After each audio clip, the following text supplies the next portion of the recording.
नमस्कार दोस्तों, इन्फोटॉक्स के बहुत ही फ्रेश एपिसोड में आपका स्वागत है। तो चलिए शुरू करते हैं। यहाँ पर दोस्तों सबसे पहली अपडेट निकल कर आ रही है नोएडा उत्तर प्रदेश से, जहाँ पर यूपी गवर्नमेंट की तरफ से नोएडा में बनने वाले नोएडा इंटरनेशनल एयरपोर्ट के सेकंड फेज के लिए additional 1365 hectares of land acquire करने के लिए अप्रूवल दे दी गई है। बेसिकली नोएडा इंटरनेशनल एयरपोर्ट का फेज 1 करंटली अंडर कंस्ट्रक्शन है, जिसके डेवलपमेंट के लिए पहले भी 1300 हेक्टेयर्स ऑफ लैंड एक्वायर की गई थी और अब इस इंटरनेशनल एयरपोर्ट के फेज 2 के डेवलपमेंट के लिए अभी से 1365 hectares of additional land acquire करने के लिए अप्रूवल दे दी गई है। क्योंकि यूपी गवर्नमेंट का मानना है कि लैंड एक्विजिशन किसी भी प्रोजेक्ट के लिए काफी बड़ा प्रॉब्लम है और लैंड एक्विजिशन प्रॉब्लम्स के कारण कई बार प्रोजेक्ट्स काफी डिले हो जाते हैं, तो इसलिए इसका लैंड एक्विजिशन पहले ही स्टार्ट कर दिया गया है। दोस्तों, इस एयरपोर्ट का निर्माण अप्रोक्सीमेटली 5000 हेक्टेयर्स ऑफ लैंड में 4 फेज में डिवाइड करके किया जाएगा, जिसमें फेज 2 में लैंड एक्विजिशन के लिए अप्रूवल देने के साथ साथ 2890 करोड़ का फंड भी एलोकेट कर दिया गया है, जो कि ओनली लैंड एक्विजिशन के लिए होगा। और इस ग्रीनफील्ड एयरपोर्ट से जो लोग प्रभावित होंगे उनके रिहेबिलिटेशन एंड रीसेटलमेंट के लिए जल्दी कंपनसेशन भी प्रोवाइड करवाया जाएगा और ओवरऑल इस ग्रीनफील्ड एयरपोर्ट के फेज 1 को 2023 तक बनाकर कंप्लीट कर लिया जाएगा।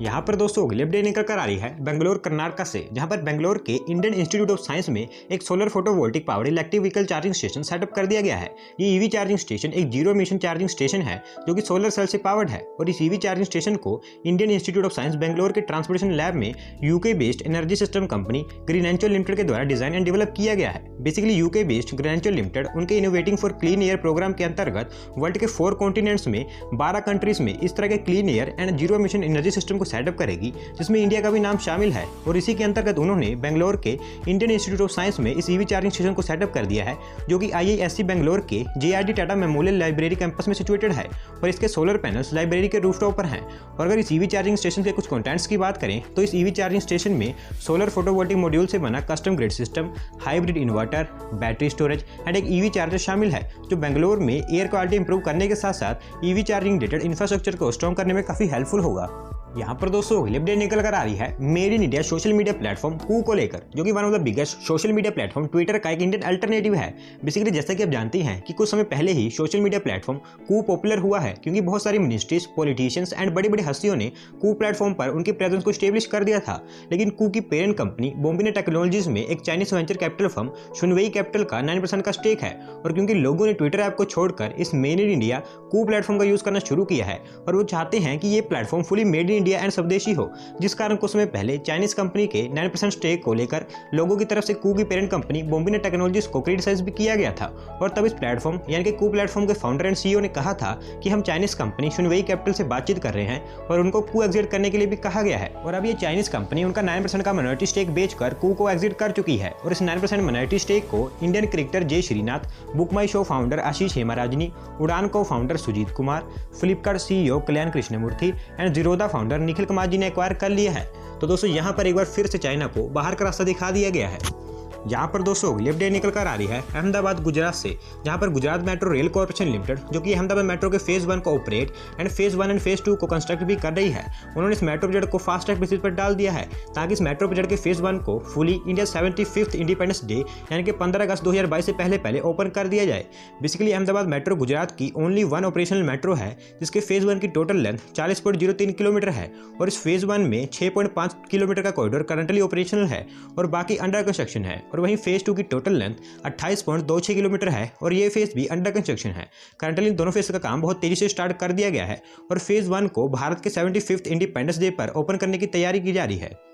यहाँ पर दोस्तों अगली अपडेट निकल कर आ रही है इंडियन स्टार्टअप इकोसिस्टम को लेकर, जहाँ पर पिछले साल कोरोना पैंडेमिक के बावजूद इंडियन स्टार्टअप में अप्रोक्सीमेटली $10 बिलियन तक की वेंचर कैपिटल इन्वेस्टमेंट देखने को मिली है, जो कि साल 2019 को छोड़कर एक साल में India second highest venture capital investment है। बेसिकली जिन लोगों को नहीं पता, वेंचर कैपिटल का मतलब होता है कि जब कोई वेल्दी एंड बिग इन्वेस्टर उनकी कैपिटल को किसी स्टार्टअप में इन्वेस्ट करता है ताकि फ्यूचर में अगर वो स्टार्टअप ग्रो होगा तो उनको भी high and huge amount of return देखने को मिलेगा, जिस कारण वो स्टार्टअप के लॉन्ग टर्म पर्सपेक्टिव ग्रोथ को देखते हुए उनमें इन्वेस्ट करते हैं, तो उसको वेंचर कैपिटल कहा जाता है। और जो इन्वेस्टर स्टार्टअप्स में इन्वेस्ट करते हैं उनको वेंचर कैपिटलिस्ट कहा जाता है। और इस साल इंडियन स्टार्टअप्स को अप्रोक्सीमेटली $10 बिलियन तक की वेंचर कैपिटल इन्वेस्टमेंट देखने को मिली है, जो किसी साल में इंडिया सेकंड हाईएस्ट है, क्योंकि 2019 में इंडियन स्टार्टअप्स में टोटल टोटल 11.1 बिलियन डॉलर्स की वेंचर कैपिटल इन्वेस्टमेंट देखने को मिली थी। और वहीं साल 2020 में टोटल 7000 न्यू स्टार्टअप्स फाउंड किए गए हैं, जिसमें से 12 स्टार्टअप्स ऐसे थे जो यूनिकॉर्न बने थे। और इस साल इंडिया ने ग्लोबली वर्ल्ड के टॉप 5 स्टार्टअप इकोसिस्टम्स में अपनी एग्जिस्टिंग 5th पोजीशन को मेंटेन किया है despite corona pandemic. Basically 10 billion dollars की वेंचर कैपिटल इन्वेस्टमेंट में से 75% of investment consumer tech, SaaS and fintech sector में देखने को मिली है। हालांकि इस साल वेंचर कैपिटल डील्स 7% तक ग्रो हुई है, क्योंकि इस साल 810 वेंचर कैपिटल डील्स देखने को मिली है, जबकि 2019 में जो कि India highest venture capital investment year था उसमें 755 वेंचर कैपिटल डील्स देखने को मिली थी। तो दोस्तों ये अपडेट इंडियन स्टार्टअप इकोसिस्टम के लिए एक काफ़ी अच्छी अपडेट है। यहाँ पर दोस्तों अगली अपडेट निकल कर आ रही है केवड़िया गुजरात से, जहाँ पर 182 metre long world's tallest statue unity ने 5 मिलियन विजिटर्स के मार्क को टच कर लिया है। बेसिकली अक्टूबर 2018 में हमारे प्राइम मिनिस्टर जी के द्वारा केवड़िया में स्टैचू यूनिटी का इनॉग्रेशन कर दिया गया था, जिसके बाद इस एरिया में टूरिज्म के सेक्टर को ग्रो करने के लिए गवर्नमेंट ने काफ़ी सारे इनिशिएटिव्स लिए थे, जिसमें से अगर कुछ की बात करें तो न्यू रेलवे स्टेशन का कंस्ट्रक्शन किया गया, डायरेक्ट ट्रेन को इंट्रोड्यूस किया गया, विस्टाडम कोचेस को भी इंट्रोड्यूस किया गया और साथ ही साथ सीप्लेन सर्विसेज को भी शुरू किया गया। एंड ओवरऑल अब इस टूरिस्ट डेस्टिनेशन ने 5 मिलियन यानी कि 50 लाख विजिटर्स का मार्क टच कर लिया है, जो कि सिर्फ 553 वर्किंग डेज में अचीव किया गया माइलस्टोन है। क्योंकि अक्टूबर 2018 में ओपन करने के बाद पिछले साल कोरोना पैंडेमिक के कारण 7 मंथ्स तक ये टूरिस्ट डेस्टिनेशन क्लोज थी और अक्टूबर 2020 में इसे दोबारा से खोल दिया गया था, क्योंकि कोरोना पैंडेमिक के कारण हमारा टूरिज्म सेक्टर, इनफैक्ट पूरे वर्ल्ड का टूरिज्म सेक्टर बहुत बैडली हिट हुआ था। और अब इस माइलस्टोन को अचीव करने के बाद ये टूरिस्ट स्पॉट एक इंटरनेशनल टूरिस्ट डेस्टिनेशन इमर्ज हो चुका है। और यहाँ पर टूरिज्म सेक्टर को और ग्रो करने के लिए सेंट्रल गवर्नमेंट की तरफ से अभी भी काफ़ी सारे इनिशिएटिव्स पर काम किया जा रहा है। यहाँ पर दोस्तों अगली अपडेट निकल कर आ रही है इंडियन रेलवेज की तरफ से, जहाँ पर union railway minister Piyush Goyal ji ने बताया है कि इंडियन रेलवेज ने काफ़ी बड़ा रिकॉर्ड कायम कर दिखाया है, जहाँ पर पिछले 2 कंसेक्टिव ईयर्स में रेलवेज के ट्रेन एक्सीडेंट्स के कारण कोई भी डेथ रिपोर्ट नहीं की गई है, जो कि मार्च 2019 से लेकर मार्च 2021 के 2 पास्ट ईयर्स हैं। बेसिकली इंडियन रेलवेज ने पैसेंजर्स की सेफ्टी एंड सिक्योरिटी के लिए काफ़ी सारे इनिशिएटिव्स लिए हैं, जिसमें 2017 से 2022 तक इंडियन रेलवेज के क्रिटिकल सेफ्टी एसेट्स के रिप्लेसमेंट, रिन्यूएबल एंड अपग्रेडेशन के लिए 1 लाख करोड़ का राष्ट्रीय रेल सुरक्षा कोष, ह्यूमन फेलियर्स के कारण होने वाले एक्सीडेंट्स को रिड्यूस करने के लिए 6138 रेलवे स्टेशंस पर इलेक्ट्रॉनिक इंटरलॉकिंग सिस्टम्स, ट्रेन के कंप्लीट अराइवल के लिए 5788 ब्लॉक सेक्शंस पर block proving axle counter BPAC, 595 kilometre route पर automatic train protecting system, locomotives में लोको पायलट्स की अलर्टनेस के लिए सभी इलेक्ट्रिक लोकोमोटिव्स में विजिलेंस कंट्रोल डिवाइसेस जैसे कई सारे इनिशिएटिव्स पर काम किया जा रहा है और किया गया है। बेसिकली अगर आप रेलवेज की हिस्ट्री उठाकर देखोगे तो रेलवेज की 166 ईयर्स लॉन्ग हिस्ट्री में फाइनेंशियल ईयर 2019-20 एक ऐसा ईयर था जिसमें ट्रेन एक्सीडेंट्स के कारण कोई पैसेंजर डेथ रिपोर्ट नहीं की गई थी, और फाइनेंशियल ईयर 2020-21 में अभी तक यही देखने को मिला है। हालांकि कोरोना पैंडेमिक के कारण रेलवेज की पैसेंजर ट्रेन काफ़ी कम ऑपरेट की गई हैं, लेकिन फ्रेट ट्रेन पहले की तरह ही ऑपरेट होती रही हैं। तो दोस्तों उम्मीद करते हैं कि रेलवेज उनके इस रिकॉर्ड को आगे भी कैरी फॉरवर्ड करेगी।